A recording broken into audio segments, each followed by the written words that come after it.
Hey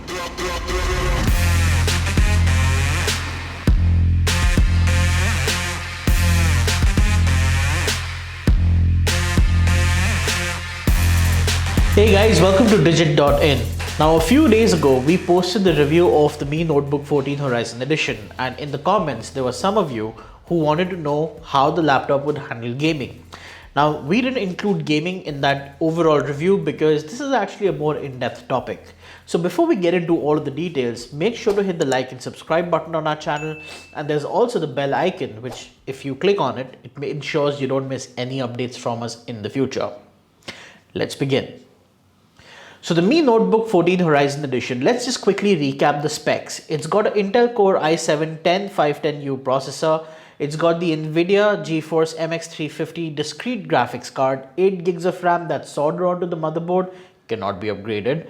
And this particular unit even comes with a 512 GB NVMe drive. Overall, it's a pretty well-spec'd machine, and the display is a full HD IPS panel with a refresh rate of 60 Hz. So if you're going to game on it, ideally you should not be playing anything higher than 60 FPS anyway, otherwise you're going to start experiencing tearing in your games. So how did the Mi Notebook 14 perform under gaming conditions? Admirably well, surprisingly. Now we chose some titles like CSGO, Crysis 3 because since the company claimed it can run Crysis. We played Overwatch, Fortnite, GTA 5 and a whole host of other games to see exactly what kind of performance you could expect from this laptop.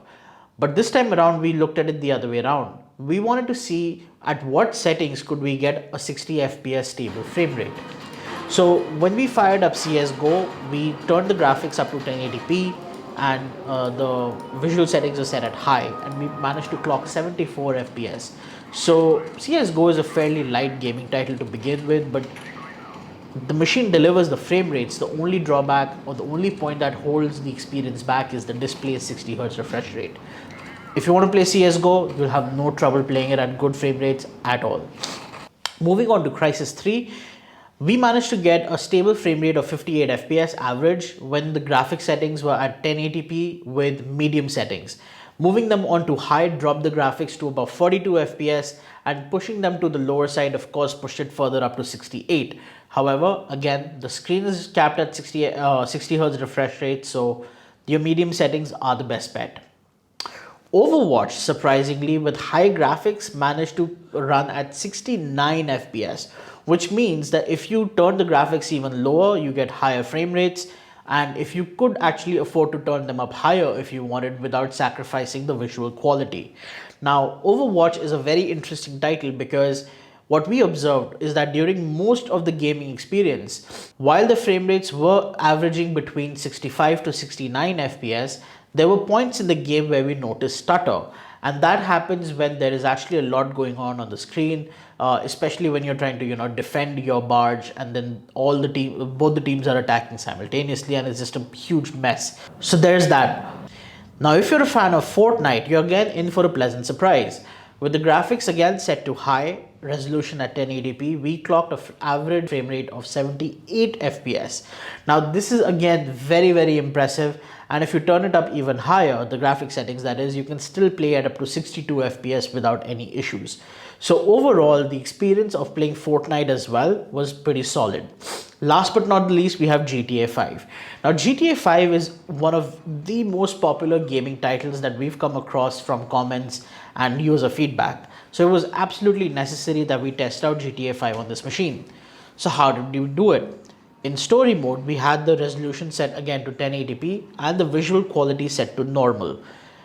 Unfortunately, turning the visual quality from normal to high caused the visual graphic demand to go over what the GPU could deliver. Remember, the MX350 has only 2 gigs of VRAM, so the game has to account for that as well.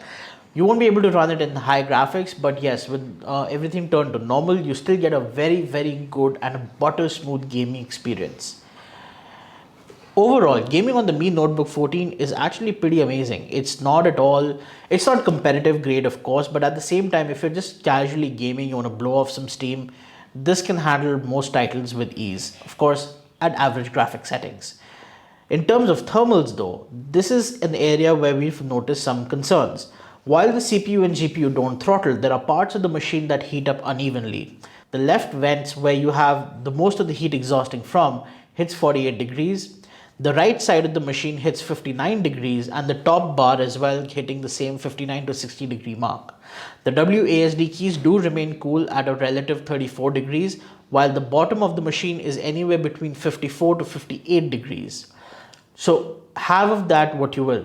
Do remember one thing: a surface temperature of 46 degrees will easily burn your skin with a 1 minute exposure. So 54 degrees is already way above that threshold. So keeping it in your lap while you're gaming is definitely not a good idea. Last but not the least, I also want to talk about gaming on the battery. Now, I accidentally ended up doing an entire gaming test of this laptop while I was running on battery power.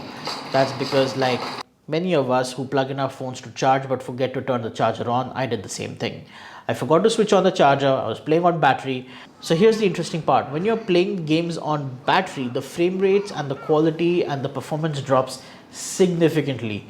Most of the games barely manage to hit 50 FPS even at low graphics. All of the games that we talked about today are basically averaging anywhere between 35 to 45 FPS on battery. It's not really a very good experience, but if you want a game, you shouldn't be doing it on battery life anyway. So that's a quick review of the gaming performance of the Mi Notebook 14 Horizon Edition. If there's any game that you would actually like us to test, do let us know in the comments below. Tell us what settings you would want us to test it at, and we'll do it and get back to you as soon as we can. Thank you guys for watching this video, and make sure to hit the subscribe button before you quit. There's also the bell icon that if you click on it, ensures that you don't miss any updates from us. Thank you guys for watching, and I'll see you in the next one.